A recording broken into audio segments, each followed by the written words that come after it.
It's a billowing hay fire or a blaze in the wildlands. These are some of the images you might think of when talking about firefighters. That's the glory shot of a firefighter, is at 2 a.m. jumping out of bed, getting in the engine. But Jordan Benyon, a volunteer firefighter and EMT with North Logan, knows that isn't always the case. When in reality, a lot of the times it's to go sweep glass off of the street. But regardless of the call, most of us would say that there's no such thing as a small call because you have to be prepared for the biggest of the biggest. And yet each year it's getting tougher for smaller agencies to be ready for those big calls. Ideally, yeah, you'd have 15 or 16 guys that could respond at any time, but it's just not the case. Chief Rod Hammer coordinates 11 volunteer fire departments across the Cache Fire District and one full-time department in Logan. He says while that represents around 220 total volunteers, typically only 30 of those are available countywide during the daytime hours. At a fire scene, that means instead of the 3 to 4 needed to operate an engine,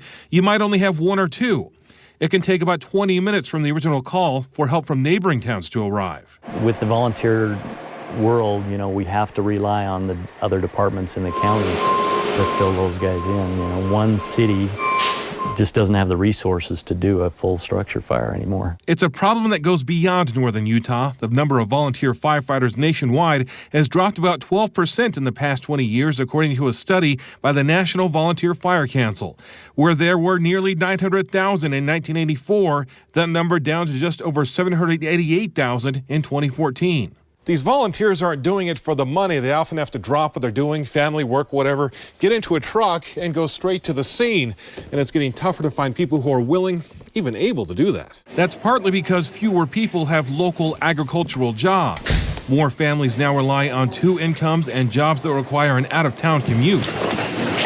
And adding to the challenge, volunteer firefighters have to train for 6 months before they're allowed in the field. Not real exciting. 6 a.m. on a Saturday morning, these firefighters in Hiram are checking hoses. 9% of our job is not glory. It's just the grunt work that has to be done. As these men and women point out, it takes a certain kind of person to want this job. When the pager goes off, if you can respond, we take you. Many of these firefighters agree that those who volunteer do it for only 2 reasons. First is to help, to give back to the community, and secondfold is it's a rush. I love it. And Chief Hammer says that's really the biggest incentive he can offer potential recruits. We get to go and help people on their worst day. You impact people in ways that you can't doing any other volunteer service. Volunteer firefighters save cities and counties the hundreds of thousands of dollars a year it would take to have a full-time staff.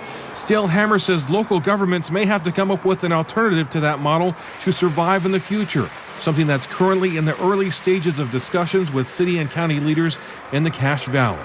But in the meantime, if we're going to sustain and maintain the volunteer model, then people have to step up and be part of that. Mike Anderson, KSL 5 News.